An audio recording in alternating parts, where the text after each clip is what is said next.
Hello guys, welcome you all in Pioneer. आज हम बात करेंगे wave motion and Doppler effect का। ज़्यादा क्वेश्चन नहीं है, 50 क्वेश्चन है। 50 से 49 क्वेश्चन है, हम जल्दी खत्म कर लेंगे इनको। और बहुत इजी चैप्टर है और इजी कर भी दिया है नीट ने इस बार। सिलेबस बहुत ज़्यादा इसके अंदर खत्म कर दिया है। यहाँ तो मैं बात करूँ डॉपलर इफेक्ट की, तो इसमें डॉपलर इफेक्ट तो मिनिमम कर दिया, मतलब कटी कर दिया है, इसलिए मैंने यहाँ पे लिखा था। डॉपलर्स की स्पेलिंग यहाँ पे गलत लिख रखी है। तो डॉपलर इफेक्ट तो मतलब यहाँ पे है ही नहीं, आप ये ऐसे मान लो। सिर्फ वेव के बारे में बात की, साउंड वेव और ट्यूनिंग फोक वगैरह जो सब चीज़ें थी वो सब डिलीट हो गई। ठीक है, जितने क्वेश्चन दिख रहे हैं उसके हिसाब से आप देख लेना। ठीक है, बात करते हैं हम water wave are the nature of. Water wave का नेचर कैसा है? वाटर वेव को दो नेचर है। ठीक है, अगर वाटर की अगर मैं बात करूँ, वाटर की अगर सरफेस के ऊपर बात करूँ, सरफेस के ऊपर अगर मैं बात करूँ तो वो कैसी होती है हमारी? ट्रांसवर्स होती है। कैसी होती है? ट्रांसवर्स। ठीक है, और अगर मैं वाटर की अगर मैं इसके ऊपर बात करूँ इनसाइड के अंदर, इनसाइड के अंदर तो कैसी होती है? लॉन्गिट्यूडनल। ठीक है, लॉन्गिट्यूडनल ऐसी होती है। तो आपको इस तरीके से याद रखनी है। तो ऐसा भी क्या हो सकता है, sometime longitudinal and sometime transverse, longitudinal both. हाँ, मेरा समटाइम लॉन्गिट्यूडनल ही होगा, या तो समटाइम ट्रांसवर्स और लॉन्गिट्यूडनल दोनों भी हो जाएगा। ठीक है, नेक्स्ट बात करते हैं। Sound wave are not polarize because, अगर मेरी जो साउंड वेव है वो पोलराइज। तो पोलराइज का मतलब क्या होता है? पोलराइज का मतलब ये होता है, अगर कोई वेव प्रोपोगेट कर रही है तो उसको रिस्ट्रिक्शन किसी एक सिंगल प्लेन से हो गया। मतलब कोई भी एक सिंगल प्लेन से उसका रिस्ट्रिक्शन हो गया। मतलब अगर मैं बात करूँ, ये वाला मेरा प्लेन है, इसमें अगर मैंने इस तरीके की वेव बना रखी है, इस तरीके की वेव है इसमें। ठीक है, और इसमें आप इस तरीके की वेव है, और इसमें आप किस तरीके से वेव लेके जा रहे हो? अ, इसमें आप इस तरीके से वेव लेके जा रहे हो। ठीक है, जब इस तरीके से वेव लेके जाओगे तो इस तरीके से वेव इसमें बाहर ही आ जाएगी, तो ये पोलराइज कर रहा है। अगर मैं इसमें इस तरीके का स्ट्रक्चर बना दूं, इस तरीके का प्लेन बना दूं, और इसमें आप ये वाली जो वेव है मेरी इस तरीके से इसके अंदर डाल दूं, तो यहाँ पे पोलराइज नहीं होगा। तो ये चीज आपको याद रखनी है। तो मेरा जो पोलराइजेशन है, पोलराइजेशन है, वो ओनली किसके अंदर देखने को मिलता है आपको? ट्रांसवर्स वेव में देखने को मिलता है। किसमें? ट्रांसवर्स वेव में देखने को मिलता है। ट्रांसवर्स वेव में देखने को मिलता है आपको। ठीक है, उसके बाद अगर मैं बात करूं, sound wave are longitudinal nature होती है। तो मेरी साउंड वेव कैसी होती है? लॉन्गिट्यूडनल नेचर होती है। तो ये चीज आपको पता होनी चाहिए, मेरी साउंड वेव कैसी होती है? लॉन्गिट्यूडिनल ट्यूडिनल ट्यूडिनल नेचर होती है, लॉन्गिट्यूडनल नेचर होती है। तो लॉन्गिट्यूडनल नेचर की अगर मैं बात करूं तो ये क्या होते हैं मेरे? तो ये जो है मेरे पोलराइज नहीं होंगे, तो इनकी स्पीड क्या हो जाएगी? एकदम ही। तो speed of depend on the temperature, the medium is near, speed is less, this is a longitudinal. क्या आ जाएगा? मेरा थर्ड आंसर आ जाएगा, they are longitudinal, are not polarize because they are longitudinal. Longitudinal nature होता है तो वो पोलराइज नहीं होती है। लॉन्गिट्यूडनल नेचर, भाई इसको रॉन्ग क्यों कर रखा है? तो ये कैसी होती है? मेरी लॉन्गिट्यूडनल नेचर होती है। नेक्स्ट बात करेंगे नेक्स्ट क्वेश्चन की। The wave frequency is 500 Hz. Travel between X and Y. Travel distance is 600 meter in 4 seconds. Okay.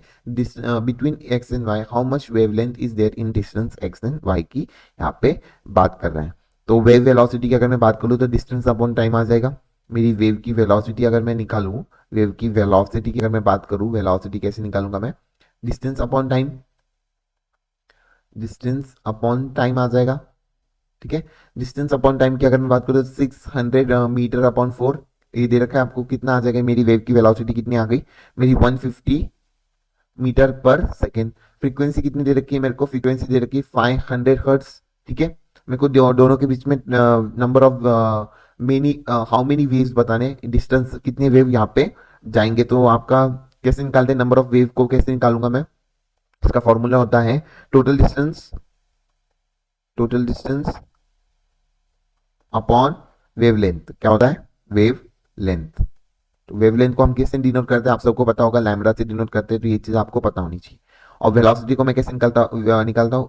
Frequency into lambda. इससे मेरा लैम्बडा आ जाएगा। लैम्बडा कितना आ जाएगा मेरा? अगर मैं लैम्बडा की बात करता हूँ तो मेरा वेलोसिटी अपॉन फ्रीक्वेंसी आ जाएगा, इक्वल टू कितना आ जाएगा मेरा? लैम्बडा 0.3 मीटर, 3 मीटर आ जाएगा मेरा लैम्बडा। तो इसको यहाँ पे आप डाल दो, 0.3 मीटर को यहाँ पे डाल दो। टोटल डिस्टेंस भी यहाँ पे आ जाएगा। टोटल डिस्टेंस कितना दे रखा है मेरे को? 600।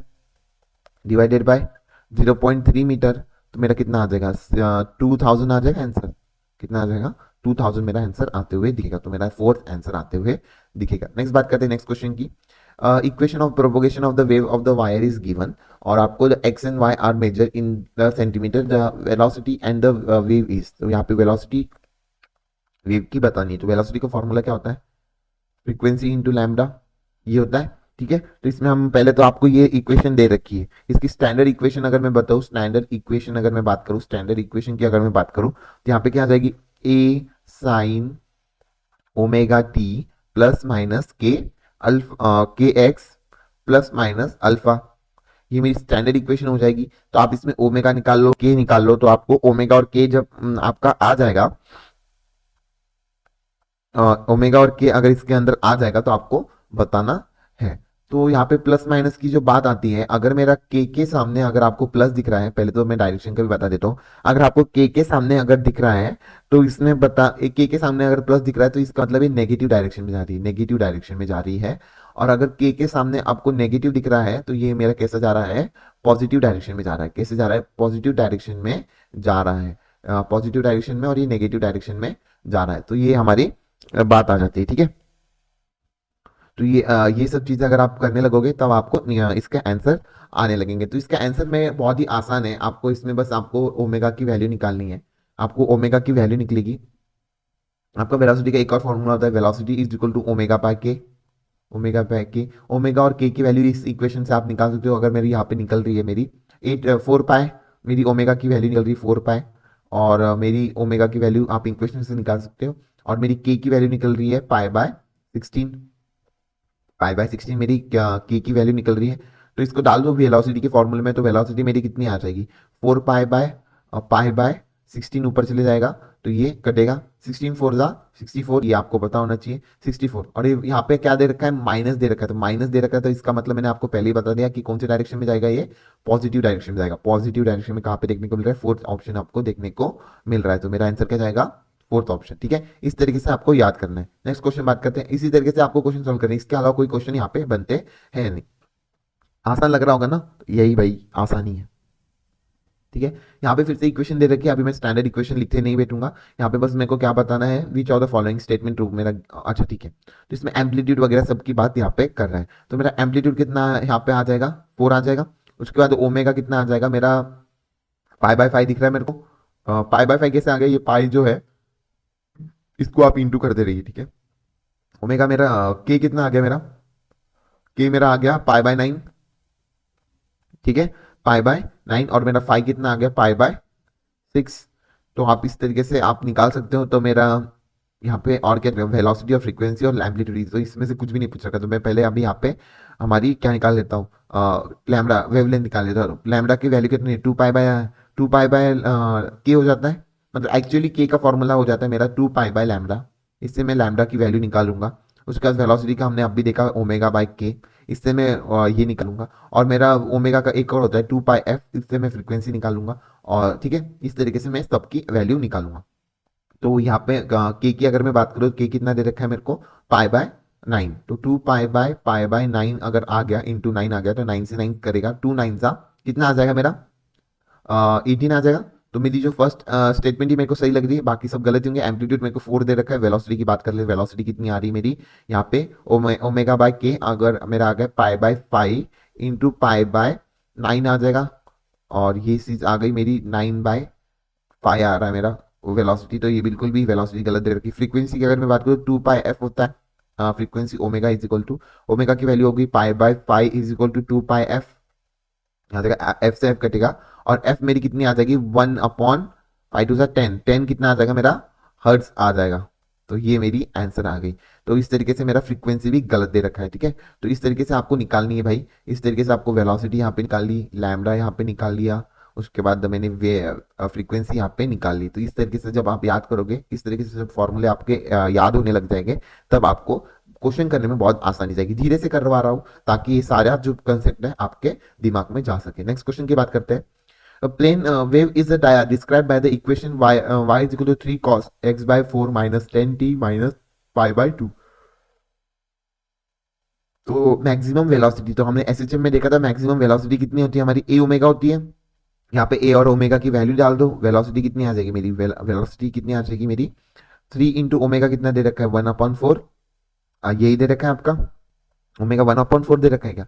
इसीलिए यहाँ पे एक चीज यहाँ पे क्या डिस्टर्ब हो जाती है, आपको स्टैंडर्ड इक्वेशन याद नहीं रहती है, आप सोच लेते हो कि पहला वाला ही मेरा ओमेगा होता है। नहीं भाई, जो टी के साथ होता है वो आपका ओमेगा यहाँ पे देखने को मिलता है। तो अगर मैं बात करूँ तो यहाँ पे मेरा कितना आ जाएगा, एक मिनट गाइस, इसको मौत आ गई होगी, आती रहती है इसको, इतनी कोई बड़ी बात नहीं है। तो यहाँ पे कितना दे रखा है,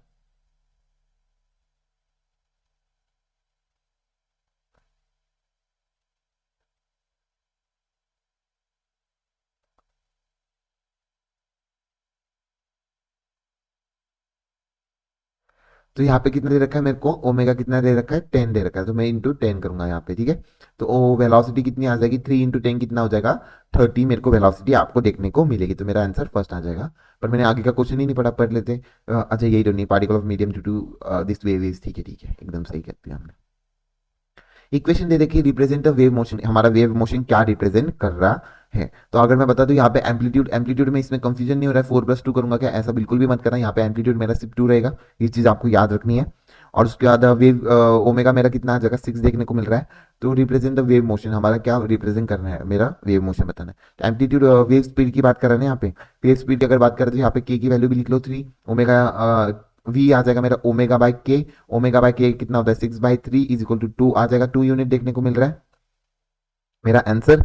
तो मेरे को क्या पूछ रहा है कि एम्पलीट्यूड और वेलोसिटी कितनी होगी। एम्पलीट्यूड मेरा 2 है, 6 भी नहीं है, 4 भी नहीं है। वेव स्पीड मेरी 2 यूनिट आ रही है, एकदम सही, मेरा थर्ड आंसर जाएगा। वेव स्पीड 1/2 बिल्कुल भी नहीं आ रही। नेक्स्ट बात करते हैं नेक्स्ट क्वेश्चन की। यहाँ पे भी इक्वेशन ऑफ द मोशन दे रखी है आपको, यहाँ पे इक्वेशन ऑफ द प्रोग्रेसिव दे रखी है, और यहाँ पे आपको फ्रीक्वेंसी और वेलोसिटी निकालनी है ऑफ द वेव आर। तो फ्रीक्वेंसी और वेलोसिटी निकालना बहुत आसान है आपके लिए, ठीक है।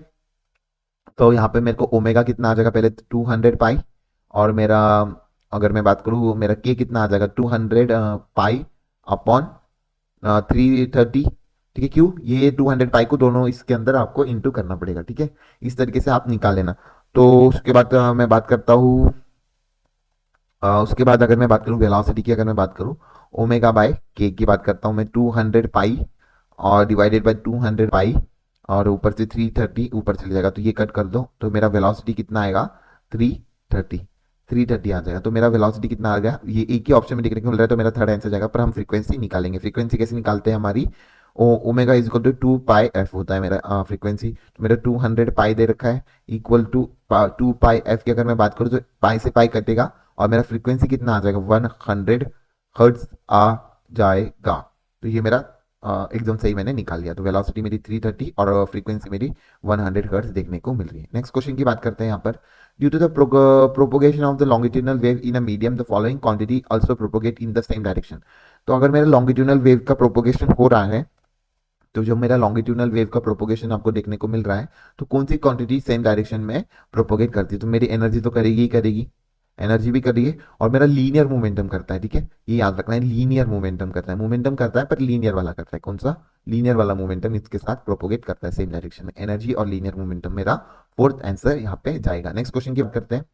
नेक्स्ट क्वेश्चन की अगर मैं बात करूँ, यहाँ पे दे रखा है the wave in which particle of the medium vibrate in a direction perpendicular to the direction of the wave motion is known as। तो आपको बता दिया है कि मैंने परपेंडिकुलर डायरेक्शन वाला बता दिया है क्या, नहीं बताया शायद से मैंने। यहाँ पे परपेंडिकुलर डायरेक्शन में जो मेरी वेव जाती है, मतलब मेरी इस वाले डायरेक्शन में आपकी जो वेव देखने को मिलती है, मतलब इस तरीके से आपको वेव देखने को मिलती है, ये मेरी ट्रांसवर्स वेव होती है। कैसी होती है, ट्रांसवर्स वेव होती है, ये याद रखना है। और अगर आपको इस ऐसे डायरेक्शन में देखने को मिलती है, ये मेरी लॉन्गिट्यूडनल वेव होती है, लॉन्गिट्यूडिनल मेरी वेव होती है। तो एक दूसरे से परपेंडिकुलर जाती है, तो मेरा क्या आ जाएगा, मेरा आंसर फर्स्ट आ जाएगा, ट्रांसवर्स वेव। नेक्स्ट बात करेंगे हम नेक्स्ट क्वेश्चन की। नेक्स्ट क्वेश्चन की, transverse wave can propagate, transverse wave की अगर मैं बात करूँ तो क्या ये ये इसके अंदर एक दूसरे के परपेंडिकुलर अगर होते हैं ना, ये तो ये सॉलिड सरफेस के थ्रू भी चले जाते हैं, और on the surface of the liquid में देखने को भी मिलते हैं आपको, ये सॉलिड में भी देखने को मिलेंगे, और on the surface of the liquid के ऊपर भी देखने को मिलेंगे। गैसेस की अगर मैं बात करूँ तो गैसेस के अंदर सिर्फ लॉन्गिट्यूडनल देखने को मिलती है आपको, लॉन्गिट्यूडिनल, लॉन्गिट्यूडिनल आ जाएगा। तो सिर्फ गैसेस की अगर मैं बात कर रहा हूँ, वो सॉलिड एंड गैस यहाँ पे आंसर जाएगा क्या, बिल्कुल भी नहीं, मेरा सिर्फ सॉलिड के अंदर देखने को मिलेगा, ठीक है। नेक्स्ट बात करते हैं, यहाँ पे प्रोपोगेट होती बता दिया ना मैंने, सॉलिड के अंदर सॉलिड और surface of the liquid, surface of liquid. ठीक है, इस तरीके से आपको याद रखना है। नेक्स्ट बात करते हैं, transverse elastic wave can propagate. हमारी जो ट्रांसवर्स इलास्टिक वेव अगर प्रोपोगेट करती है, तो ट्रांसवर्स शेप ऑफ इलास्टिसिटी की अगर बात करता है हमारा, तो ट्रांसवर्स इलास्टिसिटी, तो मैं इलास्टिसिटी की अगर बात करूं, इलास्टिसिटी में क्या हो जाता है मेरा, ये सॉलिड हो जाती है। इस अगर सॉलिड होगी तो ये क्या करेगी, ट्रांसवर्स वेव करेगी, क्या करेगी, ट्रांसवर्स ट्रांसवर्स वेव करेगी। अगर मेरी गैसेस और लिक्विड देखने को मिलेगा, गैसेस और लिक्विड की अगर मैं बात करूं, गैसेस और लिक्विड के अंदर आपको शेप फिक्स नहीं होता। यहाँ पे जो शेप है बिल्कुल भी फिक्स नहीं होता। यहाँ पर शेप क्या होता है, फिक्स नहीं होता। तो फिक्स नहीं होता, तो गैस एंड लिक्विड में कैसी कैसी लॉन्गिट्यूडनल देखने को मिलेगी, लॉन्गिट्यूडिनल वेव देखने को मिलेगी। तो मेरा आंसर क्या जाएगा, in solid but not in gas. ठीक है, वेव कैन प्रोपोगेट, इलास्टिक में देखने को मिलेगा shape of the elastic, solid में यहाँ पे कांस्टेंट रहता है शेप। ठीक है, तो सॉलिड में ट्रांसवर्स वेव होती है। इस तरीके से याद रखना। Plane of propagation represented by the equation ये दे रखी है, the equation of the wave, wave which is double the amplitude and half the frequency but travelling in opposite direction. तो अपोजिट डायरेक्शन की अगर मैं बात कर रहा है, तो मेरा पहला डायरेक्शन कैसा है, पॉजिटिव एक्स डायरेक्शन दे रखा है। तो मेरा नेक्स्ट इक्वेशन में मेरी क्या आ जाएगी, माइनस की जगह पे प्लस साइन आ जाएगी। तो ये याद रखना, अपोजिट डायरेक्शन की बात कर, ये याद रखेंगे। और हमारा एम्पलीट्यूड क्या कह रहा है, आधा कर दिया है। तो मेरा पहला एम्पलीट्यूड कितना दे रखा है, मेरा 0.25 आ गया। और मेरा नेक्स्ट वाला एम्पलीट्यूड आ जाएगा 0.25 डिवाइडेड बाई 2 आ जाएगा। तो मेरा कितना आ जाएगा, ये मेरा कितना आ जाएगा, 0.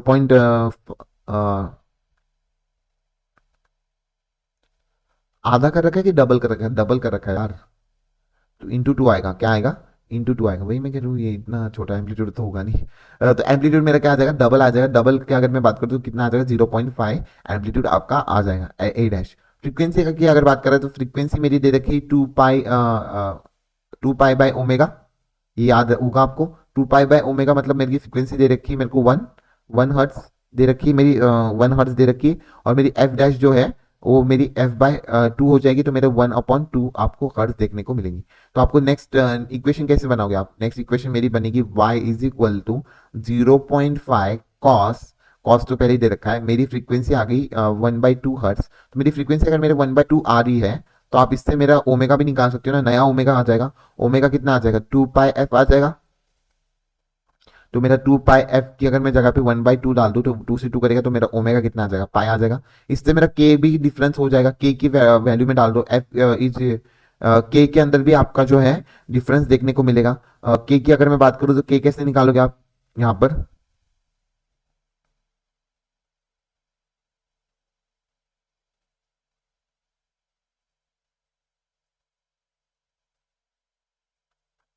मेरा के भी तो डिफरेंस हो गया है। और के के लिए आप कौन सा फॉर्मूला यहाँ पे डालोगे, के का आपको कौन कौन सा फॉर्मूला याद है,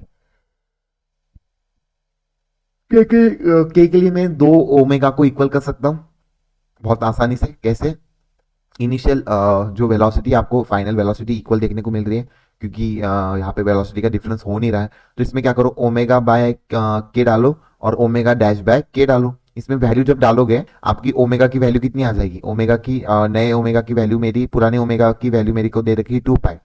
और पुरानी के की वैल्यू कितनी दे रखी है मेरे को, 2 पाई। दोनों भी 2 पाई दे रखा है। न्यू ओमेगा की वैल्यू मेरे को दे रखी है पाई। और मेरे को के डैश निकालना है, तो मेरा के डैश कितना आ जाएगा, ओनली पाई आ जाएगा। तो ये इस तरीके से हमारा के डैश आ जाएगा। तो मेरा 0.25 आ गया। ओमेगा कितना है, पाई टी, अभी माइनस नहीं आ गया यहाँ पे, plus opposite direction, minus pi X आ जाएगा। तो ये कितना आ गया मेरा, total y is equal to 0.5 cos O pi T plus pi X, मेरा आंसर यहाँ पे चले जाएगा। तो ये चीज यहाँ पे हमारे आंसर में चली जाएगी। तो मेरा क्या आंसर आएगा, प्लस प्लस कहाँ पे देखने को मिला है, फोर्थ आंसर देखने को मिलेगा। समझ गया ना कैसे सॉल्व करना है, थोड़ा पेचीदा था पर इजी था। ठीक है, बहुत ही इजी था। नेक्स्ट क्वेश्चन की अगर मैं बात करूं, तो यहाँ पे uniform rope of the mass 0.1 kg of the length दे रखा है। तो मास लिख लो, यहाँ पे मास कितना दे रखा है, 0.1 kg। और मेरी लेंथ कितनी दे रखी है, 2.5 metre. Hang from the ceiling speed of the transverse wave of the rope under upper end and the low at the point of the 0.5 metre from the lower end will be. तो मतलब क्या बात कर रहे हैं यहाँ पे, एक मास है यहाँ पे लगा हुआ है 0.1 kg का रोप के ऊपर, लेंथ इसकी दे रखी है मेरे को 2.5 मीटर दे रखी है। 2.5 अच्छा, length hanging from the ceiling, अच्छा सीलिंग से हैंग कर रहा है। तो मेरा कितना दे रखा है, जो मास को टच करके मेरे दे रखी है मेरे को लेंथ कितनी 2.5 मीटर, ये हैंग फ्रॉम द सीलिंग।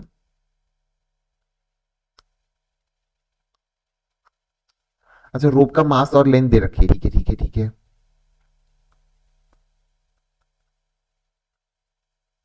अच्छा यहाँ पे मेरे को इस एंड के ऊपर आपको क्या पूछ रहा है, इसका स्पीड ऑफ ट्रांसफर वेव, यहाँ पे स्पीड पूछ रहा है, speed of transfer wave in the rope eight upper end and the eight the point 0.5 distance from the lower and. तो मेरा जो है लोअर एंड से 0.5 डिस्टेंस की यहाँ पे बात कर रहा है, कितना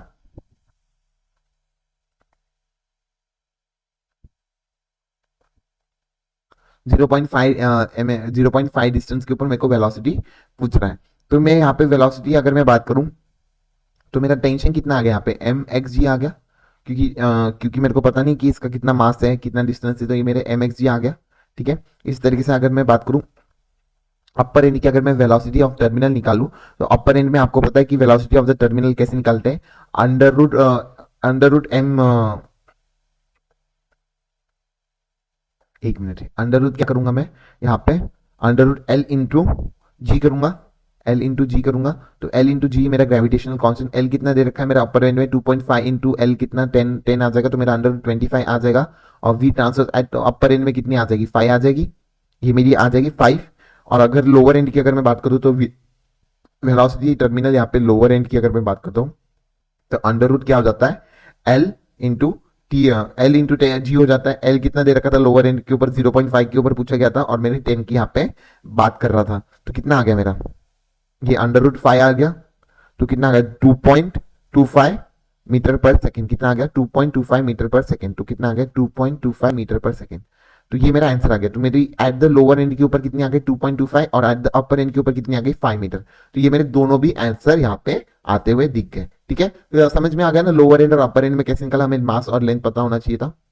मास का तो कोई काम नहीं आएगा आया, यहाँ पे लेंथ की ही बारे में बात हुई। तो ठीक है, इस तरीके से हमें करना होता है। नेक्स्ट बात करते हैं हम, नेक्स्ट क्वेश्चन की अगर मैं बात करूं, the speed of the sound in air at constant temperature, जो मेरी स्पीड ऑफ द साउंड है कांस्टेंट टेम्परेचर के ऊपर क्या होगा, तो मेरे को पता है स्पीड की अगर फॉर्मूला मैं बता दूं तो यहाँ पे under root gamma gamma P V by M आ जाएगा। और एक और आ जाएगा gamma R T M R T, gamma M R T by M आ जाएगा, एन आर टी है, N R T by M आ जाएगा।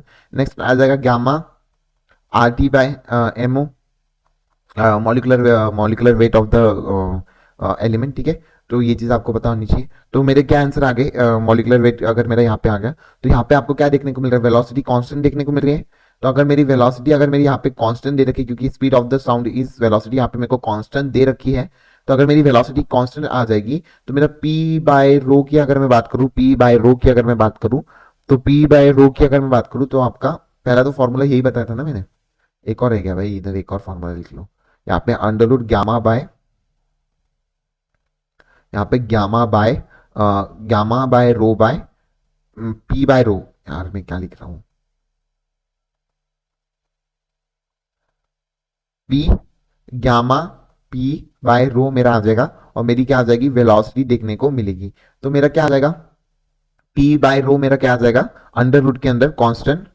तो ये किस चीज के ऊपर कांस्टेंट रहेगा, तो ये मेरे को पूछ रखा है। तो एट द कांस्टेंट टेम्परेचर तो मेरा पी बाय रो क्या हो जाएगा, पी बाय रो भी मेरा कांस्टेंट हो जाएगा कांस्टेंट टेम्परेचर को, क्योंकि डायरेक्टली प्रोपोर्शनल देखने को मिल रहा है। तो मेरा ये is proportional to the atmospheric pressure, is proportional to square of the atmospheric pressure, proportional to square root of the atmospheric pressure, do not depend on the atmospheric pressure. तो proportional to the square root of the atmospheric pressure के अंदर देखने को मिल रहा है मेरे को। तो ये मेरा थर्ड आंसर देखने को, square root of the atmospheric pressure, yes एकदम सही कह रहा है। तो मेरा थर्ड आंसर यहाँ पे जाते हुए दिख रहा है। नेक्स्ट बात करते हैं, at what temperature velocity of the sound is double than that of 0 degree, than that of 0 degree Celsius. तो मेरी वेलोसिटी अगर साउंड की अगर मेरे को डबल करनी है तो वेलोसिटी ऑफ द साउंड की अगर मैं बात करूँ डायरेक्टली प्रोपोर्शनल टू टेम्परेचर होती है, अब भी देखा हमने ऊपर फॉर्मूले में। तो अगर मेरी टेम्परेचर T1 की अगर 0 डिग्री के ऊपर बात कर रहा है तो एज कितना 273 केल्विन की यहाँ पे बात कर रहा है, तो मेरा T2 की यहाँ पे बात कर रहा है, T1 में बात कर रहा हूँ, T2 की अगर मैं बात करूँ तो बहुत आसानी से निकाल लोगे, V is equal to under root T1 by T2, V upon V1 by V2 आ जाएगा मेरा, V1 बाई V2 आ जाएगा। तो V की अगर मैं बात करूँ तो V बाय, और मेरी सेकेंड टाइम में वेलोसिटी डबल कर दी और मेरा टेम्परेचर क्या आएगा यहाँ पे, अंडर रूट में 273 अपॉन में कितना आ जाएगा, T2 आ जाएगा। तो इसको निकालूंगा मैं, T2 कितने आ जाएगा मेरा, ये V से V कटेगा, तो T2 मेरा आ जाएगा 4 × 273। 4 कैसे आया, यहाँ पे स्क्वायर रूट हटा के यहाँ पे दोनों तरफ स्क्वायर कर दिया, तो मेरा टू कितना आ जाएगा, T2 मेरा आ जाएगा 819 आपको 819 डिग्री सेल्सियस। यहाँ पे एक्चुअली 4 से जब इंटू करोगे आप, 4 से जब इंटू करोगे तो 1092 केल्विन आपका आंसर आएगा। और जब आपको 273 से माइनस करोगे तो 219 डिग्री सेल्सियस देखने को मिलेगा, तो मेरा सेकेंड ऑप्शन देखने को मिलेगा। इस तरीके से आपको करना है। The type of the wave that can be propagate through the solid, जो मेरी सॉलिड से होती है, तो अब भी देखा हमने ट्रांसवर्स वेव भी मेरी सॉलिड से होती है, ठीक है, प्रोपोगेट थ्रू द सॉलिड। तो सॉलिड के अंदर मैंने बात की थी आपको ट्रांसवर्स वेव ही जाती है, और मेरी जो लॉन्गिट्यूडनल वेव है वो आपको कई कई जगह पे देखने को भी मिलती है, तो मेरे दोनों जानी चाहिए, बोथ 1 and 2 आंसर जाना चाहिए, ठीक है। नेक्स्ट बात करेंगे नेक्स्ट क्वेश्चन की। The transverse wave of the same frequency are generated in a two steel wire A and B. The diameter of the A is twice of B and the tension of A is half that of B. The ratio of the velocity की यहाँ पे बात कर रहा है। तो क्या diameter of A is twice and tension of the A is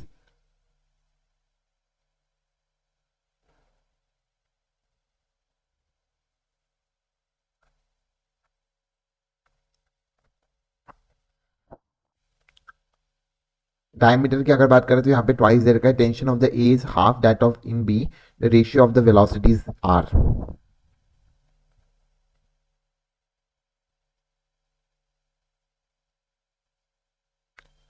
तो यहाँ पे क्या है, डायमीटर ट्वाइस है, टेंशन मेरा दे रखा है, टेंशन बाय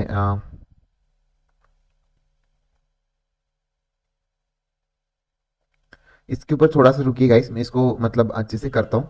मेरे को ना यहाँ पे डाउट आ रहा है डायमीटर के ऊपर, of A is twice B of B and the tension A is half that of B and ratio of the velocity, ratio में आएगा कुछ भी वेलोसिटी का अगर मैं फॉर्मूला डालने लग जाऊंगा, पर मेरे को यहाँ पे डायमीटर के ऊपर थोड़ा डाउट आ रहा है कि डायमीटर कैसे देते हैं यहाँ पे, ठीक है। तो नेक्स्ट क्वेश्चन की हमें बात करेंगे, यहाँ पे मैं बताता हूँ इस क्वेश्चन को, 18 नंबर क्वेश्चन है, हाँ बताता हूँ, ठीक है। In a string the speed wave is इतना दे रखा है and its frequency is 100 hertz, the value of the phase difference between phase difference at the distance 2.5 centimetre. मेरे को डेल्टा फाइव पूछ रखा है, तो डेल्टा फाइव का फॉर्मूला क्या होता है मेरा, 2 pi by lambda into delta x आपको देखने को मिलेगा।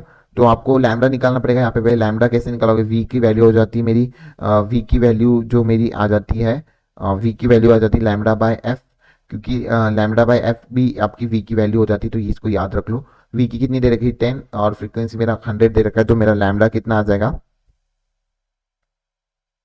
10/100 आ जाएगा मीटर पर सेकेंड, और मेरे को सेंटीमीटर में चाहिए ना, तो मेरे को इंटू यहाँ पे 100 करना पड़ेगा, तो यहाँ पे ये जीरो से ये जीरो करेगा, तो मेरा स्पीड कितनी आ गई 10, लैम्डा कितना आ गया मेरा, लैम्डा मेरा 10 सेंटीमीटर देखने को मिल गया, तो 5 के अंदर डाल लो, 2.5 इंटू 10 अंदर आ गया, डेल्टा एक्स मेरा 2.5 दे रखा है, तो बहुत ही आसान है, 2 1 सा 2 5 सा, और ये 5 कितना आ गया, कितना आ गया 0.5 आ गया, कितना आ गया मेरा 0.5 पाई आ गया, तो मेरा इतना पाई/2, यस एकदम सही है, मेरा पाई/2 आंसर आ गया, फर्स्ट आंसर देखने को मिल रहा है। नेक्स्ट क्वेश्चन की बात करते हैं, equation of the wave of the string of the linear density इतना दे रखा है, इट गिव्स 0.1 साइन थीटा और साइन पाई 2 पाई/t इतना इतना इतना इतना, ठीक है। तो यहाँ पे आपको क्या निकालना है, यहाँ पे मेरे equation of the wave of the linear density दे रखी है, तो टेंशन इन द स्ट्रिंग निकालनी है, तो मेरी वेलोसिटी की आपको पता होगी कि मेरा फॉर्मूला होता है tension upon density, tension upon density, density density हो जाता है, तो ये चीज़ आपको पता होनी चाहिए। तो टेंशन कितना आ जाएगा मेरा, tension is equal to V का स्क्वायर इंटू रो आ जाएगा। वी के स्क्वायर को कैसे निकालोगे, वी काफ़ी आसान है, वी को निकालना ओमेगा बाय के से, क्या आ जाएगा मेरा ओमेगा बाय के से निकाल लो, तो ओमेगा कितना दे रखा है मेरे को 2 पाई/0.04, और मेरा ये दे रखा है के कितना दे रखा है 2 पाई/ इंटू 0.050 आ जाए, 2 पाई से 2 पाई कटेगा, ये 2 जीरो से यहाँ पे 2 जीरो कटेंगे, 50/4 मेरा आंसर आ रहा है, तो उसको आप यहाँ पे डाल लो 50/4 इंटू 50/4 इंटू डेंसिटी कितनी दे रखी है मेरे को, डेंसिटी भी दे रखी है 0.04 दे रखी है, तो इसको काट सकते हो 0.01 आ गया, ये 0.01 आ गया मेरा, तो इस तरीके से आप कर सकते हो। और ऊपर 200 दे रखे हैं, तो 5 5 25 करो यहाँ पे इंटू 225 आ जाएगा, इंटू 0.0401 आ गया आपका आंसर। जब आप इसको सॉल्व करोगे तो आपका टेंशन कितना आ जाएगा 625, कितना आ जाएगा 625 आ जाएगा और 2 पॉइंट के जीरो यहाँ पे लग जाएंगे, तो मेरा टेंशन कितना आ जाएगा 6.25 न्यूटन देखने को मिलेगा। नेक्स्ट क्वेश्चन करते हैं guys. If the STP of the velocity of the sound दे रखा है मेरे को, गामा दे रखा है, if this 100 RMS velocity of the gas molecule in at STPs, तो आरएमएस वेलोसिटी की अगर मैं बात करूँ तो वेलोसिटी हो जाती है अंदर, अब भी देखा था हमने gamma RT by M, gamma R T by M, और मेरे को वेलोसिटी दे रखी है 100, गामा की वैल्यू दे रखी है 3/2 और मेरे को आर टी की वैल्यू यहाँ पे आर टी बाई एम की वैल्यू यहाँ पे निकालनी है, ठीक है। तो वी आर एम एस आपको पता है वी आर एम एस क्या हो जाता है, यहाँ पे वी की वैल्यू कर लिया, अभी हमें वी आर एम एस निकालना है। वी आर एम एस क्या हो जाता है मेरा 3 RT/m होता है, तो 3 RT/m मेरा गामा होता है। तो बहुत आसानी से इसको आप क्या कर सकते हो, इतने पार्ट को आप वेलोसिटी ऑफ आरएमएस लिख सकते हो। तो मेरी कितनी आ जाएगी 600/√2 इंटू वेलोसिटी ऑफ आरएमएस आ जाएगी, आरएमएस आ जाएगी। और आपको यहाँ पे वेलोसिटी कितनी दे रखी है,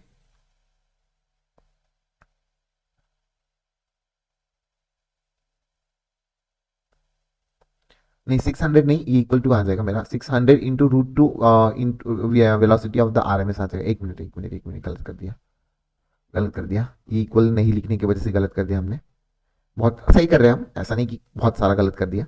तो ये जो √2 है उधर ऊपर चले जाएगा और 3/RMS की जगह पे आप आरएमएस आ जाएगी, तो मेरी 600√2 मेरी आंसर यहाँ पे आ जाएगा। तो मेरा आंसर क्या आ जाएगा, थर्ड ऑप्शन होते हुए दिखेगा। बहुत आसानी से हमने यहाँ पे सॉल्व कर लिया। नेक्स्ट क्वेश्चन की बात करता हूँ मैं।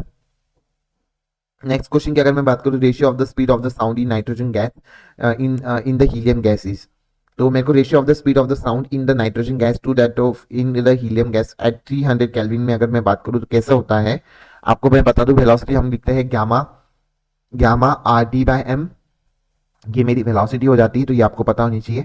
और वेलोसिटी की अगर मैं बात करूँ तो आपको गामा कैसे निकालता हूँ, 1+2/f, 2/f मेरा क्या हो जाता है, degree of freedom, degree of freedom हो जाता है, डिग्री ऑफ फ्रीडम मेरा हो जाता है। तो आपका डिग्री ऑफ फ्रीडम की अगर मैं बात करूँ तो हीलियम गैस की अगर यहाँ पे बात कर रहा है तो दोनों गैस की यहाँ पे बात कर लेते हैं। अगर मेरी नाइट्रोजन की बात कर रहा है और हीलियम की अगर यहाँ पे बात कर रहा है तो यहाँ पे नाइट्रोजन का जो है डिग्री ऑफ फ्रीडम मेरा होता है 5, तो मेरा गामा कितना आ जाएगा, नाइट्रोजन का डिग्री ऑफ फ्रीडम होगा, डिग्री ऑफ फ्रीडम 5 होता है, तो मेरा गामा यहाँ पे 7/5 देखने को मिलेगा।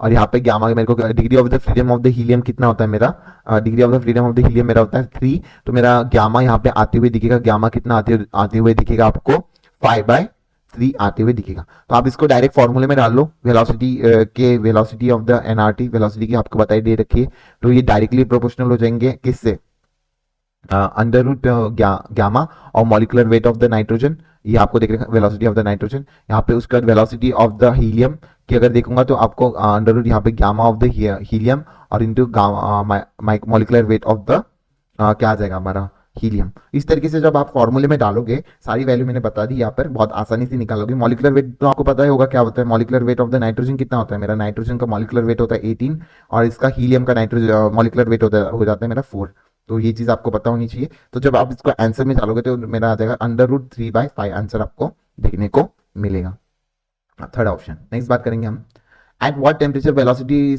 Of the sound is double at 0 degree Celsius. अब भी देखा था हमने, वेलोसिटी को डबल करते v/2v हो जाएगा और मेरा टेम्परेचर के डायरेक्ट इनवर्सली प्रोपोर्शनल, तो मेरा केल्विन के अंदर आ जाएगा 1089, मेरा आंसर आ गया था शायद से कुछ तो भी। और जब मेरा सेल्सियस में निकाला तो 1819 डिग्री सेल्सियस मेरा आंसर आया था, सेकेंड ऑप्शन। कैसे किया था ये इंपॉर्टेंट है, आंसर इंपॉर्टेंट नहीं है। नेक्स्ट बात करते हैं नेक्स्ट क्वेश्चन की, if the density of the oxygen is 16 times that of the hydrogen, what will be the ratio of their corresponding velocity of the sound wave, तो उनकी corresponding velocity कितनी हो जाएगी। तो यहाँ पे करस्पॉन्डिंग वेलोसिटी दे रखी, density of the oxygen is 16 time of the density of the hydrogen की दे रखी है मेरे को। तो आप वेलोसिटी का एक और फॉर्मूला हो जाता है मेरा वेलोसिटी का गामा p/ρ देखने को मिलता है। तो इसमें देख लोगे एटमॉस्फेरिक टेम्परेचर तो कॉमन आ जाएगा, गामा भी मेरा दोनों वेलोसिटी ऑफ देयर रेशियो का भी अगर बात करो तो गामा की वैल्यू जो दे रखी होगी वो भी मेरी सेम आ जाएगी। तो वो भी मेरी गामा की वैल्यू क्या है यहाँ पे, गामा की वैल्यू, तो मेरा velocity directly proportional to under root 1/√ρ के ऊपर आ गया। जब आप इसको इस तरीके से डालोगे तो आपका आंसर क्या आ जाएगा, 1:4 आंसर देखने को मिलेगा। बहुत आसानी से मेरा फर्स्ट आंसर आते हुए दिख गया। नेक्स्ट बात करते हैं हम, velocity of the sound in air. मेरे को velocity of the sound in air की अगर मैं बात करूंगा तो एयर में हमारा जो आपको पता है कि हमारा directly proportional to the pressure, ऐसा है क्या directly proportional to the pressure है? नहीं भाई, independent of the pressure of the air में ये डिपेंड करता है, तो ये चीज आपको पता होनी चाहिए। ठीक है गाइस, तो इसी के साथ आपका फोर्थ ऑप्शन यहाँ पे। नेक्स्ट क्वेश्चन देखते हैं guys. When the temperature of idol gas increase by the 600 kelvin, यहाँ पे जो है मेरा 600 केल्विन के ऊपर अगर मेरा आइडल गैस मेरा इंक्रीज हो जाता है, velocity of the sound become 3 times of the initial velocity, the initial temperature of the gases. तो काफी आसान है, अभी हमने किया था। तो मेरा वेलोसिटी अगर इनिशियल होगा वो टेम्परेचर टी होगा, और मेरा वेलोसिटी अगर फाइनल क्या दूसरे वेलोसिटी की अगर मैं बात करूँ, टेम्परेचर मेरा क्या हो रहा है, टी प्लस 600 के देखने को मिल रहा है, और मेरा नेक्स्ट वेलोसिटी वेलोसिटी √3 टाइम्स हो रखा है। तो बहुत ही आसान है, मेरा √3 v dash is equal to V आ जाएगा, मेरा V is equal to √3 v dash है, ये आपको यहाँ पे क्वेश्चन में दे रखा है। ठीक है, और यहाँ पे आ जाएगा टी प्लस √t+600, ये आ गया। रूट से रूट जब हटाओगे तो यहाँ पे 3/1 इज इक्वल टू t/t+600, ये आपको देखने को मिलेगा। तो मेरा आंसर क्या आ जाएगा यहाँ पे, बताइए।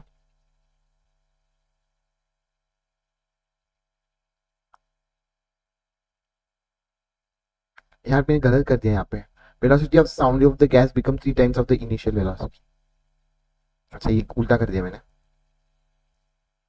यहाँ पे, यहाँ पे मैंने उल्टा कर दिया, आप इसको चेंज कर लेना। यहाँ पे मेरा वी डैश हो जाएगा √3v, तो ये मेरा वी डैश जो हो जाएगा यहाँ पे √3v हो जाएगा, तो मेरा ये 1/√3 आएगा। ठीक है, 1/3 आएगा। बाकी सब सही है, बस ये वाला चीज आपको करना पड़ेगा, इसी चीज में हम सब लोग मात खाते हैं। 1/√3 आएगा और वी आ जाएगा, और यहाँ पे क्या आएगा 1/3 आ जाएगा। ठीक है, तो जब आप इसको सॉल्व करोगे t+600 आपका आ जाएगा, t+600। ठीक है, t+600/t हमारा आंसर आ जाएगा, t+600 is equal to 3t आ जाएगा। तो 600 कितना आ जाएगा मेरा 2t देखने को मिलेगा, और जब टू से जब कटेगा तो मेरा टेम्परेचर कितना आ जाएगा 300, और जब कैलविन आ जाएगा, ये कैलविन में अगर आएगा तो मेरा टेम्परेचर कितना आ जाएगा, टेम्परेचर अगर मेरा 300 कैलविन आ रहा है तो मेरा टेम्परेचर कितना आ जाएगा 27 डिग्री सेल्सियस आपको देखने को मिलेगा। ठीक है, इस तरीके से हमारा आंसर आ गया, कितना 27 डिग्री सेल्सियस, सेकेंड ऑप्शन देखने को मिलेगा। नेक्स्ट क्वेश्चन की बात करता हूँ मैं, नेक्स्ट क्वेश्चन की अगर मैं बात करता हूँ यहाँ पर, नेक्स्ट क्वेश्चन की यहाँ पे sound velocity is maximum, maximum in sound velocity किसके अंदर मैक्सिमम होती है? तो साउंड वेलोसिटी की अगर मैं बात करूँ तो आपका इनवर्सली प्रोपोर्शनल होता है मेरा मॉलिक्यूलर वेट से, एम से मॉलिक्यूलर वेट से हमारा इनवर्सली प्रोपोर्शनल होता है। तो जिसका मॉलिक्यूलर वेट सबसे ज्यादा होगा उसकी वेलोसिटी सबसे कम होगी, उसकी वेलोसिटी सबसे कम होगी। तो मेरे मॉलिक्यूलर वेट सबसे ज्यादा किसका है? तो मेरा जिसका मॉलिक्यूलर वेट पहले निकाले तो मैं O2, N2, हीलियम और ये हाइड्रोजन, इसका मॉलिक्यूलर वेट आपको यहाँ पे मॉलिक्यूलर वेट इंक्रीज हो रहा है, तो जिसका मॉलिक्यूलर वेट इंक्रीज होगा उसकी सबसे कम वेलोसिटी होगी। तो मेरा हाइड्रोजन यहाँ पे आंसर जाते हुए दिखेगा, फर्स्ट ऑप्शन जाते हुए दिखेगा। नेक्स्ट की बात करता हूँ मैं, velocity of the sound is measured in hydrogen and the oxygen gas is given temperature will be in the ratio. तो हमारा velocity of the gas measure in hydrogen and oxygen gas is given in the temperature is given below. तो किस तरीके से करेंगे हम? तो आपको डायरेक्ट फॉर्मूला डालना पड़ेगा, आपका वेलोसिटी इज इक्वल टू, जब हाइड्रोजन की अगर बात करें तो 1/मॉलिक्यूलर वेट। तो आप जिस तरीके से डालोगे वेलोसिटी ऑफ द ऑक्सीजन की अगर बात करें तो 1/मॉलिक्यूलर weight of oxygen upon hydrogen की अगर बात करें तो molecular weight of the hydrogen आपको देखने को मिलेगा। तो इस तरीके से जब आप करोगे तो किस हाइड्रोजन अपॉन ऑक्सीजन बोले तो उल्टा कर देना, जो आंसर आएगा, जो मेरा आंसर यहाँ पे आ रहा है 1/4 आएगा, क्योंकि 1/4 आएगा oxygen, velocity of the oxygen और वेलोसिटी ऑफ द हाइड्रोजन आपको देखने को मिल रहा है। ठीक है, तो यहाँ पे जो है उल्टा कर दो, velocity of hydrogen upon velocity of the oxygen यहाँ पे पूछा है रेशियो में, तो 4:1 आंसर आएगा, कितना आएगा 4:1, सेकेंड ऑप्शन देखने को। नेक्स्ट क्वेश्चन देखते हैं गाइस। नेक्स्ट क्वेश्चन की अगर मैं बात करूँ तो velocity of the sound is vs in air and density of the is increase by 4 times and then the new velocity of the sound मेरे को यहाँ पे पूछ रहा है। वेलोसिटी का हमने देखा था, वेलोसिटी का formula gamma into p/ρ, p जो मेरा एटमॉस्फेरिक प्रेशर था, गामा था, ये गामा, गामा p/ρ आपको देखने को मिलेगा। तो ये मेरा रो आ जाएगा, तो आपको क्या आ जाएगा v1/रो1 v1/v2 आपका ये आ जाएगा। जब आप इसको डालोगे इंक्रीज बाय 4 टाइम्स जब डालोगे तो आपको क्या हो जाएगा v1/v2 मेरा, रो2 4 टाइम्स इंक्रीज हो गया रो1 से, तो रो से हो गया मेरा 2:1 आंसर आएगा। क्या आ जाएगा 2:1 आंसर आएगा। और मेरे को क्या पूछा है वेलोसिटी ऑफ द किसकी पूछी है, मेरे को वेलोसिटी, न्यू वेलोसिटी पूछी है, sound in air is VS in air. तो मेरी साउंड की वेलोसिटी पूछ रखी है मेरे को। तो साउंड की वेलोसिटी मतलब new velocity of the sound मेरे को पूछ रखा है। तो V2 जो है मेरे को पूछ रखा है, तो V1/2 आ जाएगा। V1 कितना दिख रहा है, VS/2 आ जाएगा। मेरा फर्स्ट आंसर देखने को मिलेगा। नेक्स्ट क्वेश्चन की बात करते हैं। If the temperature of the atmosphere is increase to the following character of the sound wave is affected. तो ऐसा कौन सा कैरेक्टर है जो अफेक्ट करता है साउंड वेव को जब हमारी एटमोस्फेरिक प्रेशर टेम्परेचर है इंक्रीज जब हम करते हैं। तो आपको बता दिया मैंने formula, V is equal to gamma RT by molecular weight. ठीक है, ये हमारा फॉर्मूला आ जाएगा। V मेरा इनवर्सली प्रोपोर्शनल टू √T हो जाएगा। ये चीज आपको पता होनी चाहिए।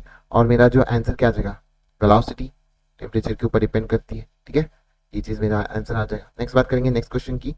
The equation of the stationary wave is given the distance between to conservative nodes. दो कंजर्वेटिव नोड्स का अगर डिस्टेंस निकालना होता है आपको, वो बहुत ही आसान है। तो उसका क्या करना होता है, सिर्फ λ/2। कोई भी डिस्टेंस कभी भी पूछ ले, कंजर्वेटिव और नॉन कंजर्वेटिव, उनका जो दो डिस्टेंस बिटवीन होता है λ/2 होता है। तो आपको पता होना चाहिए किस तरीके से निकालते हैं। अगर मैं बात करूँ यहाँ पर जो दे रखा है मेरे को, ओमेगा की वैल्यू यहाँ पर दे रखी है और के की भी वैल्यू दे रखी है। के से निकाल सकता हूँ मैं, के फॉर्मूले में डाल के 2π/λ।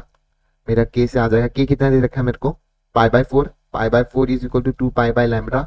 आपका आ जाएगा लैम्डा, मेरा आ जाएगा 8। कितना आ जाएगा, 8। और λ/2 अगर मैं करूंगा 8/2 कितना आ जाएगा मेरा, 4 आ जाएगा। To consecutive distance between two consecutive node, मेरा 4 आंसर आ जाएगा। नेक्स्ट क्वेश्चन की बात करता हूँ मैं। Standard string is vibrating according the equation ये दे रखी है, where x and y are the in centimetre, t in second, the distance between two adjacent node. फिर से दो एडजेसेंट नोड के मेरे को डिस्टेंस पूछ रखा है। ठीक है, सेम चीज करूंगा मैं, लैम्डा डिवाइडेड बाई 2 करूंगा। की वैल्यू मेरी आ जाएगी 2π/λ। और की वैल्यू कितनी दे रखी है, 2π/λ इज इक्वल टू 20π आ जाएगा मेरा। पाई से पाई कटेगा और लैम्डा मेरा आ जाएगा 1/10 आते हुए दिख रहा है मेरे को। ठीक है, 1/10 आते हुए दिख रहा है मेरे को। तो ये चीज यहाँ पे आ गई, 1/10 आ गया। और इसको डिवाइडेड बाई 2 करोगे तो 1/20 आ जाएगा। तो मेरा आंसर क्या आएगा इसमें, कुछ गलत कर रहा हूँ क्या यहाँ पर।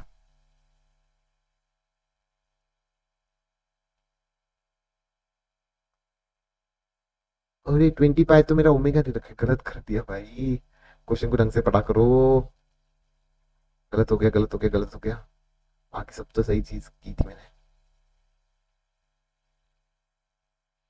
तो मेरा कितना आ गया, 2π/3 इज इक्वल टू 2π/λ। 2π से 2π कट गया, लैम्डा मेरा 3 आ गया। और 3/2 जब मेरा करोगे तो कितना आ जाएगा मेरा आंसर, 1.5 आंसर आ जाएगा। कितना आ जाएगा, 1.5। तो मेरा फोर्थ आंसर यहाँ पे देखने को मिलेगा। नेक्स्ट क्वेश्चन की बात करते हैं। The vibration of the string in increased by the factor of by 2, the tension in the string must be made। कितना, अगर मेरा वाइब्रेशन ऑफ द इंक्रीज हो गया तो मेरा आपको स्ट्रिंग में वाइब्रेशन कितना होगा। वाइब्रेशन जो होता है मेरा, ये स्मॉल f डायरेक्टली प्रोपोर्शनल होता है मेरे टेंशन से। तो ये चीज आपको पता होनी चाहिए। अंडर फैक्टर में तो इंक्रीज करोगे तो आपका क्या हो जाएगा, then the tension in the string is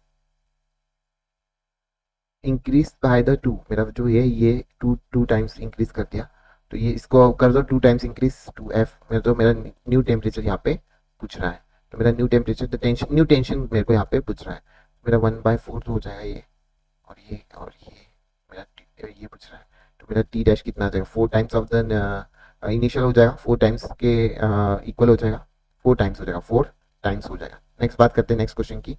Four wires of the identical length and diameter of the same stage in a sonometer, if the ratio of the tension is 1:4:9:16, then the ratio of their fundamental frequency is। तो आपको मैंने बता रखा है fundamental frequency की बात कर रखी मैंने, F is equal to n/2L in bracket T by mu. Mu क्या होता है मेरा, म्यू होता है मेरा M/L होता है। ठीक है, M/L, ये याद रखना मेरा म्यू क्या होता है, M/L। तो जब आप इसको डालोगे तो आपका फ्रीक्वेंसी आ जाएगा इनवर्सली प्रोपोर्शनल टू हमारा कितना टेंशन आ जाएगा। तो जितना अंडर रूट में टेंशन आ जाएगा तो मेरा कितना आ जाएगा यहाँ पे 1:2:3:4 इनके स्क्वायर रूट निकलेंगे। तो कितना आ जाएगा मेरे फोर्थ आंसर देखने को मिलेगा। यही फॉर्मूला जो है ऊपर जो हमने टेंशन किया था यही लगाया था। ठीक है, तो यहाँ पे बता दिया आपको फॉर्मूला। ठीक है, याद रख लेना फॉर्मूले का। नेक्स्ट बात करते हैं, string is rigid by the two end of the equation is given, then the minimum length of the string. तो मिनिमम लेंथ कितनी हो सकती है, तो दो एंड से मेरा कनेक्टेड स्ट्रिंग। तो मेरा एक ऐसा मिनिमम, एक इतना ही मिनिमम बना सकता है। तो ये चीज हो जाएगी। मिनिमम लेंथ मेरी कितनी हो जाएगी, मिनिमम लेंथ मेरी λ/2 हो जाएगी। वेवलेंथ λ/2 हो जाएगी मिनिमम लेंथ। और कितना दे रखा है, लैम्डा नहीं दे रखा। तो मेरा के कितना दे रखा है, 2x 2π x दे रखा है और 2π/λ मेरा आ जाएगा, तो लैम्डा की वैल्यू मेरी आ जाएगी 1 आ गई। 1 अगर आ गई तो इसमें डाल लो तो मेरा कितना आ गया 0.5 1/2 मीटर आपको देखने को मिलेगा, सेकेंड ऑप्शन। नेक्स्ट बात करेंगे, stage the string in vibrating according to the equation y is equal to इतना इतना, then y and x in the metre and the distance between two consecutive nodes. तो distance between two consecutive node का क्या बताया था मैंने, λ/2। Same चीज यहाँ पे फॉलो कर लो। x कितना आ जाएगा मेरा π/2 दे रखा है मेरा k की वैल्यू, और k को क्या लिखता हूँ 2π/λ लिखता हूँ मैं, तो मेरा लैम्डा कितना आ जाएगा मेरा 4 आ जाएगा।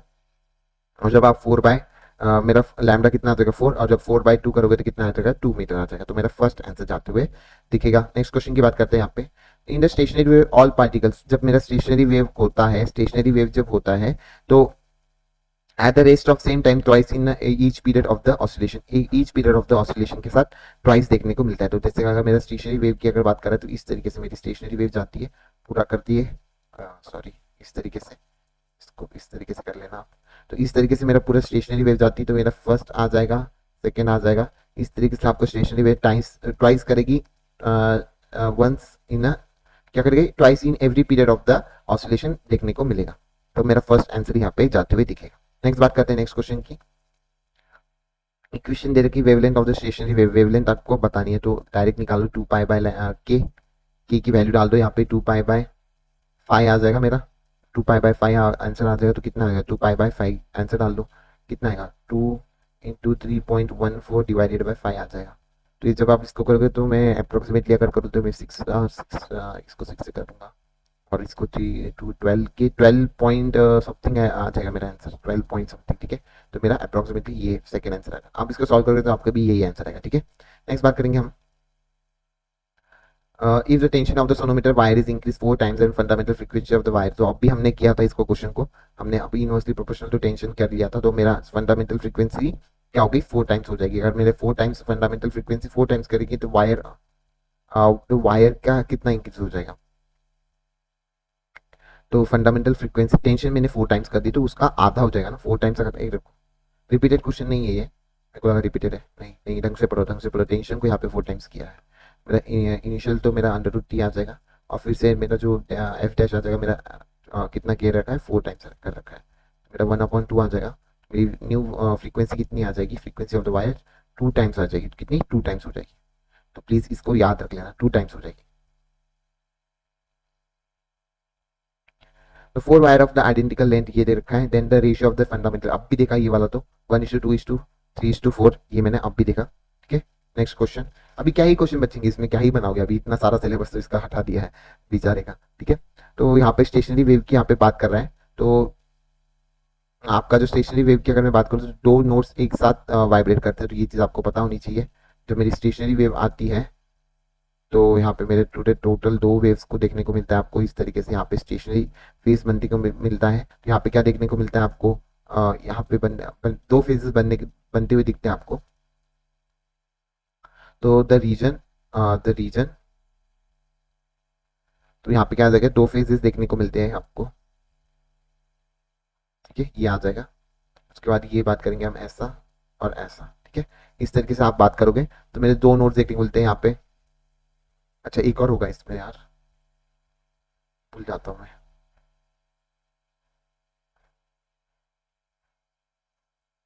बहुत हार्ड होता है यार इस पे लिखना।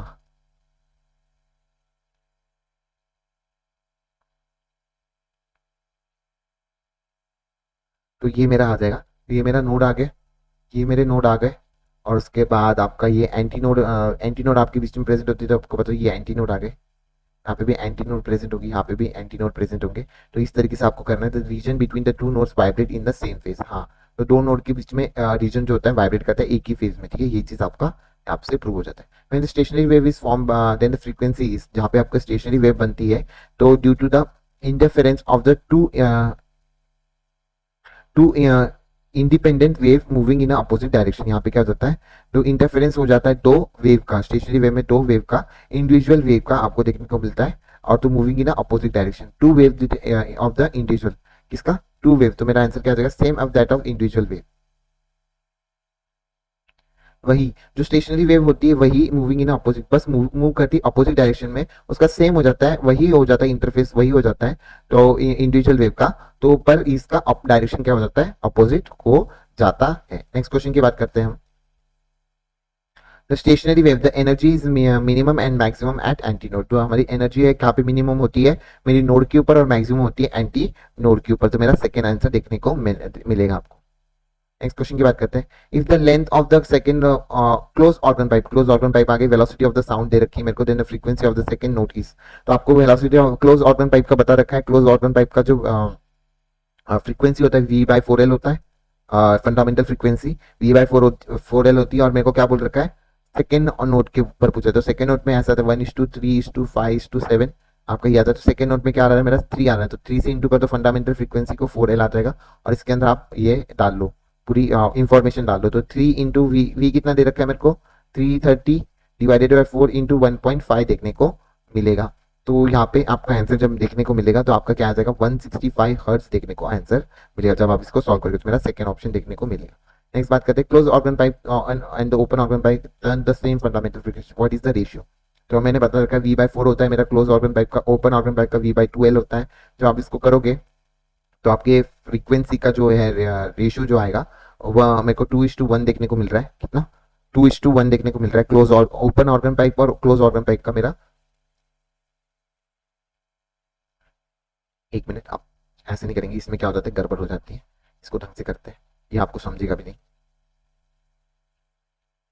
डायरेक्ट कर लेते हैं हम। Velocity of organ pipe is equal to velocity of close, क्या है, ओपन एंड क्लोज की बात कर रहे हैं यहाँ पे।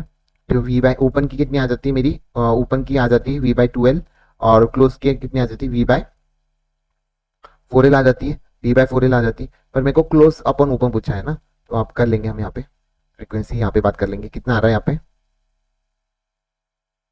4:2 आ रहा है। तो कितना आ रहा है, 2:1। तो मेरा क्लोज कितना आ रहा है 1, और ओपन कितना आ रहा है 2। तो मैं क्लोज इंटू ओपन पूछा ना, तो 1:2 आंसर यहाँ पे देखने को मिलेगा, फर्स्ट आंसर आ जाएगा। ठीक है, इस तरीके से कर देना। The length of the stretch wire is shorten by the 40%, the tension is increase bye 44%, and the ratio of the final and initial fundamental frequency. तो भाई यहाँ पे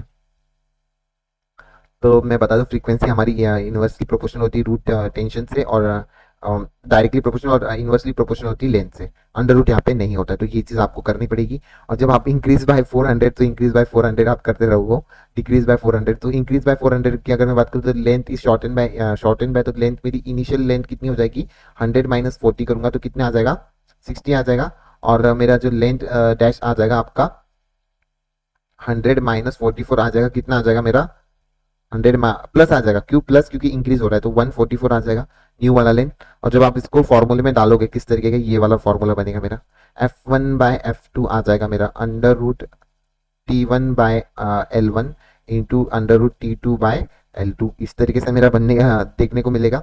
तो मेरा T1 तो एज इट इज रहेगा, L1 भी मेरा एज इट इज रहेगा, मेरा T और L1 भी L रहेगा। मेरा L1 कितना आ गया, मेरा कितना 60L निकाला था, और मेरा न्यू वाला जो है 144L आएगा। तो 144L आपको देखने को मिलेगा। ठीक है, पर यह इसको डिवाइडेड बाय 100 भी करना पड़ेगा आपको, क्योंकि अगर इनिशियली आपको निकालना पड़ेगा तो डिवाइडेड बाय 100 भी आएगा इनमें। इनका परसेंट हटा रहे हो ना आप, तो डिवाइडेड बाय 100 भी कर लेना, आप परसेंटेज हटा रहे हो। तो जब इनका परसेंटेज हटाओगे, सब कुछ करोगे, तो ये अंडर रूट में 144 आ जाएगा मेरा। तो ये कितना आ जाएगा, 1.2 आ जाएगा, 12 आ जाएगा, तो ये 0.12 आ जाएगा।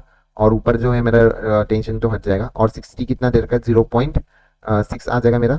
और क्या कीचड़ पिचड़ होगी यहाँ पे, कितना आ गया, मैंने यहाँ पे कितना निकाला था हमने, मेरा नीचे F1/F2 की अगर मैं बात करूँ तो मेरा कितना आ गया नीचे 0.12 यहाँ पे आ गया। और यहाँ पे क्या आ जाएगा, आपको 0.6 देखने को मिलेगा। तो आपके 2 जीरो ऊपर आ गए 1/2, और मेरा 5 आ गया 1/2, और 2 जीरो ऊपर चले गए।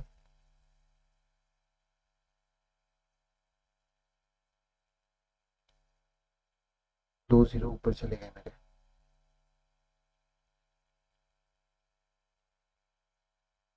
आई थिंक सो 1.2 ही आएगा ये। जब निकालूंगा मैं बाहर तो हाँ, इसका भी तो निकलेगा बाहर, 100 भी तो बाहर निकलेगा। वही मेरा गलत आ गया, 1.2 आएगा। तो कितना आ गया मेरा, 1/2 वन अपॉन टू आ गया। और जब आपकी इनिशियल फाइनल अपॉन इनिशियल पूछ रखी है ना, फाइनल अपॉन इनिशियल, फाइनल मेरा टू है और इनिशियल मेरा वन है, तो मेरा 2:1 आंसर आ गया। नेक्स्ट बात करते हैं, calculate the frequency of second harmonic form by the string is 0.5 length में, मास इतना दे रखा है, stretch with the tension 20 Newton. तो आपको डायरेक्ट फॉर्मूले में डाल दो आप, सब चीज तो दे रखी है आपको। F is equal to N by, क्या करते हो आप, आपको अभी मैंने फॉर्मूला बताया था आपको फ्रीक्वेंसी का, अगर मैंने फॉर्मूला बताया n/2l in bracket tension by mu आ जाएगा, म्यू की वैल्यू m/l होती है। तो आप जब इसको फॉर्मूले में डालोगे, इस फॉर्मूले में आप जब डालोगे तो आसानी से आपका आंसर आ जाएगा, पूरा आंसर निकालते बैठिए, बहुत बड़ा आ जाएगा। 7.2 हर्ट्ज आपका आंसर देखने को मिलेगा। तो मेरा फोर्थ आंसर यहाँ पे देखने को मिलेगा। नेक्स्ट क्वेश्चन की बात करते हैं, the pipe is 30 metre centimetre long and open in both the ends, मतलब ओपन ऑर्गन पाइप है ये। तो मेरी ओपन ऑर्गन पाइप की हो जाती है V/2L। V/2L जब मेरी फ्रीक्वेंसी आ जाएगी तो आप इसको फ्रीक्वेंसी निकालोगे, एफ नॉट कितनी आ जाएगी मेरी ओपन ऑर्गन पाइप की, मतलब एफ ऑर्गन पाइप की कितनी दे रखी है मेरे को, वेलोसिटी कितनी दे रखी है,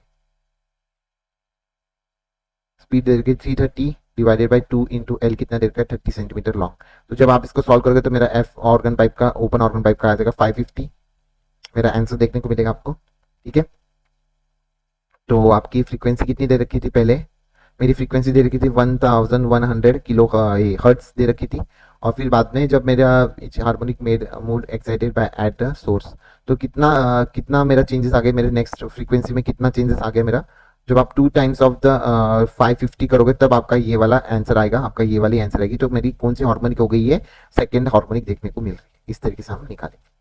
तो मेरा लास्ट क्वेश्चन ये है, an open pipe resonate with the string, tuning फुक दे रखा है मेरे को, ट्यूनिंग फुक की यहाँ पे बात कर रहा है। तो यहाँ पे ट्यूनिंग फुक बना रहा है मेरे 500 हर्ट्ज की। Observe that the two successive node form eight the distance, मेरा डिस्टेंस भी दे रखा है। तो आपको बता दूं कि मैं λ/2 मेरा 2 ये होता है मिनिमम डिस्टेंस आपका होता है, मैंने बता रखा है बहुत बार। और आपका मिनिमम डिस्टेंस कितना दे रखा है 46 इनिशियल है, और इधर फाइनल 2 फॉर्म में दे रखा है, और डिवाइड बाय टोटल डिस्टेंस कितना आएगा इधर,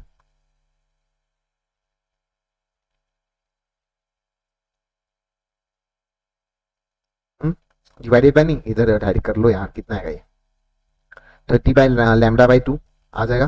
तो लैम्डा कितना आ गया मेरा 60 मीटर आ गया। आपको वेलोसिटी पूछी तो वेलोसिटी आ गई मेरी एफ लैम्डा, एफ कितना दे रखा है 500 इंटू लैम्डा कितना दे रखा है 60, कितना आ गया ये 3000,